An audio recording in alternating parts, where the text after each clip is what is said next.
नमस्कार, मी अनिल जाधव. तुम्ही बघताय आपला अग्रवन. उद्या केंद्राचं बजेट सादर होणार आहे.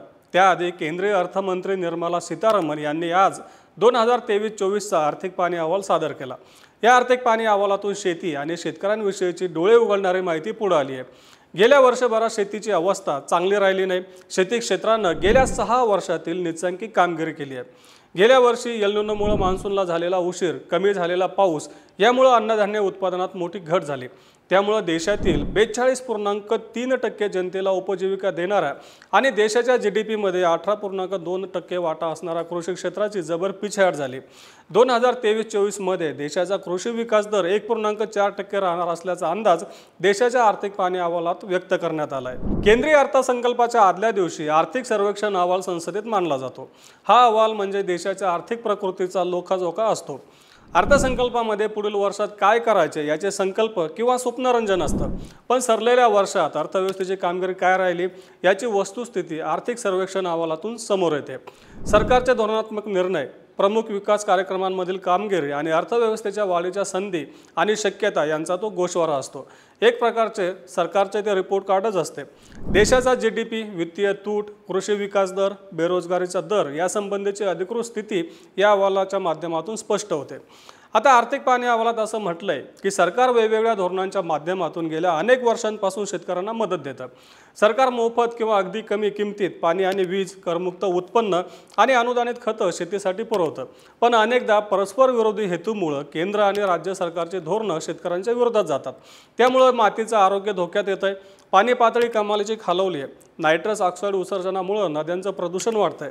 मानवी आरोग्याला देखील धोका निर्माण झाला. धोरणांमधील विसंगतीमुळे महत्त्वाच्या पौष्टिक पिकांचे क्षेत्र देखील कमी होत गेले अशी टीका करण्यात आली आहे. अहवालात असंही म्हटलंय की जगात सध्या महागाईचा मुद्दा खूपच कळीचा बनलाय. देशातही महागाईची समस्या आहे, पण अन्नधान्याच्या किमती स्थिर ठेवत असताना शेतकऱ्यांनाही उत्पादन वाढीसाठी प्रोत्साहन मिळावं यासाठी शेतकऱ्यांनाही लाभ द्या अशी सूचना या अहवालात करण्यात आली. तसंच शेतीसमोरील काही समस्या देखील पुढे आणल्या आहेत. यात शेतीमधील छुपी बेरोजगारी कमी करणं, शेती पीक पद्धतीतील बदल आणि एकूणच शेतीची कार्यक्षमता वाढवण्याचं आव्हान आहे असं म्हटलंय. या समस्यांना तोंड देण्यासाठी बहुआयामी दृष्टिकोन आवश्यक असल्याचं देखील या अहवालात म्हटलंय. आता शेती क्षेत्रातील गुंतवणूक वाढत असली तरी ती अपेक्षेपेक्षा खूपच कमी असल्याचं आर्थिक पाहणी अहवालात स्पष्ट करण्यात आलंय. शेतकऱ्यांचे उत्पन्न दुप्पट करण्यासाठी नेमलेल्या समितीच्या अहवालात कृषी क्षेत्रातील गुंतवणूक दर वार्षिक 12.5% असायला हवा असं म्हटलंय. परंतु प्रत्यक्षात गुंतवणुकीचं प्रमाण खूपच कमी आहे. त्यातल्या त्यात खाजगी क्षेत्राच्या तुलनेत सरकारी गुंतवणुकीचं प्रमाण अधिक आहे. खाजगी गुंतवणुकीचं प्रमाण 2%पेक्षा कमी राहिलं याकडे अहवालामध्ये लक्ष वेधण्यात आलंय. अहवालात असंही म्हटलंय की शेती उत्पादनाच्या बाबतीत भारत हा जगातील एक प्रमुख देश आहे. भात, गहू, कापूस इत्यादी पिकांच्या उत्पादनात भारत जगातील दुसऱ्या क्रमांकावर आहे. तर दूध, कडधान्य आणि मसाला पिकांचे सर्वाधिक उत्पादन घेणारा देश म्हणजेच भारत आहे. परंतु तरीही पीक उत्पादकतेच्या बाबतीत भारत इतर देशांच्या तुलनेमध्ये खूपच पिछाडीवर आहे. सरकारी मदतीचा सर्वाधिक वाटा भात आणि गहू या पिकांना जातो.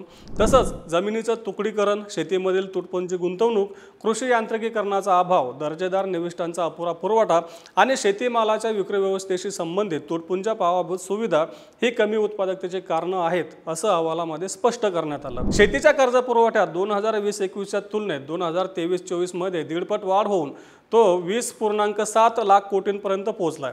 परंतु तरीही मान्सूनचा फटका बसल्यामुळे शेती क्षेत्राची मंद गतीने वाढ झाल्याचं अहवालात म्हटलंय. पीक आणि पशुधन यांची उत्पादकता वाढीसाठी केंद्र सरकार विविध प्रयत्न करते.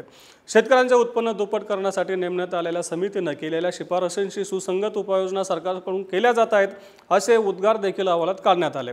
1.5 पट हमीभाव आणि PM किसान सन्मान निधीचा आवर्जून उल्लेख करण्यात आला.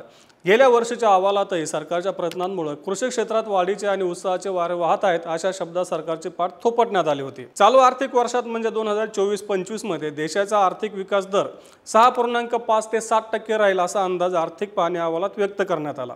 भारतीय रिझर्व्ह बँकेने वर्तवलेल्या 7.2% वाढीच्या अंदाजापेक्षा हा कमी आहे.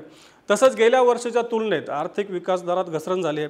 गेल्या वर्षी 8.2% विकास दर नोंदवण्यात आला होता. आता आर्थिक पाहणी अहवालामध्ये सरकारनं शेतीमधल्या काही समस्या पुढे आणल्या, परंतु शेतीमध्ये जे काही चांगल्या गोष्टी घडल्या त्यासाठी सरकारची पाठ थोपटली आहे. आता एकूणच गेल्या वर्षभरामध्ये शेतीत जे काही घडलं, शेतीची ज्या दिशेने वाटचाल झाली त्याबद्दल तुम्हाला काय वाटतं आम्हाला कमेंट बॉक्समध्ये नक्की कळवा। तसं रोज सायंकाळी 8 वाजता मार्केट इंटेलिजन्स या सेगमेंटमधून आपण शेतीमालाचा बाजारभाव, सरकारची धोरणं यांचा आढावा घेत असतो। त्यासाठी आपल्या ॲग्रोवनच्या चॅनलला नक्की सबस्क्राईब करा आणि हा व्हिडिओ जास्तीत जास्त शेतकऱ्यांपर्यंत पोहोचवण्यासाठी लाईक आणि शेअर करायला विसरू नका।